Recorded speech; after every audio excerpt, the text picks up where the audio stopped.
आज हम पढ़ेंगे difference between dicot stem and monocot stem. तो पहले डाइकोट स्टेम को पढ़ते हैं। सबसे ऊपर की लेयर एपिडर्मिस होती है जो कि आउटर मोस्ट है, और एपिडर्मिस के ऊपर आपको क्यूटिकल भी मिलेगी जो वाटर लॉस को कम करती है। ट्राइकोम्स भी यहाँ पे हो सकते हैं जो कि रूट हेयर्स की तरह ही आउटग्रोथ होते हैं, ये भी कभी कभी प्रेजेंट होते हैं। स्टोमेटा यहाँ पे कम मिलते हैं क्योंकि स्टेम पे स्टोमेटा कम होंगे और लीव्स में सबसे ज्यादा होते हैं। एपिडर्मिस के नीचे कोर्टेक्स पार्ट है, और कोर्टेक्स में देखो क्या लिखा है, एपिडर्मिस एंड पेरिसाइकल के बीच का पार्ट। तो कोर्टेक्स क्या हुआ, एपिडर्मिस और पेरिसाइकल के बीच का पार्ट हुआ, उसमें 2-3 लेयर आ जाएंगी, हाइपोडर्मिस, जनरल कोर्टेक्स और एंडोडर्मिस। तो कोर्टेक्स का जो फर्स्ट पार्ट है हाइपोडर्मिस, वो क्या है, कोलनकाइमा का बना हुआ है और फ्यू लेयर्ड है। मैकेनिकल स्ट्रेंथ ये प्रोवाइड करता है कब, जब स्टेम यंग होता है। तो जब स्टेम ओल्ड होगा ना तो हाइपोडर्मिस डैमेज हो जाती है, इसलिए वहां प्रोटेक्शन नहीं देता है, यंग स्टेम में प्रोटेक्शन देता है। जनरल कोर्टेक्स दूसरा पार्ट आ गया जिसमें राउंड सेल होती है, थिन वॉल्ड होती है, पेरेन्काइमेटस होता है और इंटरसेलुलर स्पेस काफी प्रेजेंट होता है। एंडोडर्मिस जनरल कोर्टेक्स के नीचे की लेयर है जो कि इनर मोस्ट हो गई कोर्टेक्स की।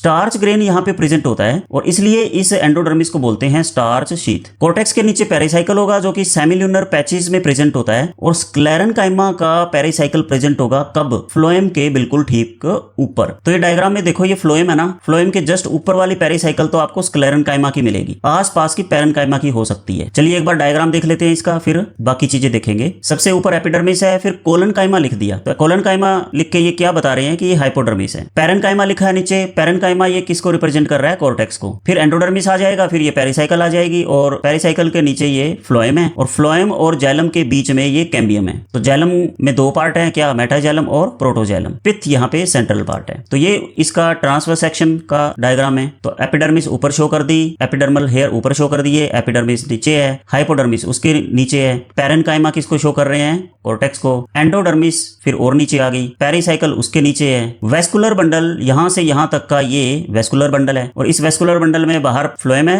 अंदर जाइलम है और बीच में ये कैम्बियम है। मेडुलरी रेज बनती है। मेडुलरी रेज क्या है, ये जो 2 वेस्कुलर बंडल के बीच में टिश्यू है वो मेडुलरी रेज है, और ये रे लाइक स्ट्रक्चर बना रहे हैं। तो देखो मेडुलरी रेज क्या है, ये रेडियली प्लेस्ड है, मतलब चारों तरफ बाहर की तरफ है, और पेरेन्काइमेटस टिश्यू की बनी हुई है। वेस्कुलर बंडल किस तरीके के हैं, कई सारे हैं, और वो एक रिंग में अरेंज्ड है क्योंकि चारों तरफ वो फैले हुए हैं। कॉन्ज्वाइंट है, दोनों जाइलम और फ्लोएम एक ही वेस्कुलर बंडल में है, और वो ओपन है, उनके बीच में कैम्बियम भी है। प्रोटोजाइलम एंडार्च कंडीशन का है। एंडार्च कब होता है, जब प्रोटोजाइलम अंदर की साइड हो और मेटाजाइलम बाहर की साइड हो। तो इस स्ट्रक्चर में प्रोटोजाइलम अंदर हो, मेटाजाइलम बाहर हो, तो इस कंडीशन को बोलेंगे एंडार्च। सेकेंडरी ग्रोथ यहाँ पे प्रेजेंट होती है क्योंकि यहाँ पे कैम्बियम बनता है। पिथ राउंड सेल की है, पेरेन्काइमेटस है, और इंटरसेलुलर स्पेस काफी मिलेगा, और ये सेंट्रल पार्ट है स्ट्रक्चर का। चलिए मोनोकोट स्टेम को कंपेयर कर लेते हैं डाइकोट स्टेम से। तो मोनोकोट स्टेम में जो हाइपोडर्मिस होती है ना, वो कोलनकाइमा की ना होके वो है स्क्लेरेनकाइमा की, पहला डिफरेंस। वेस्कुलर बंडल यहाँ पे रिंग में नहीं है, वो इधर उधर फैले हुए हैं, मतलब स्कैटर्ड है। वेस्कुलर बंडल यहाँ पे बंडल शीथ से कवर्ड है, बट वहां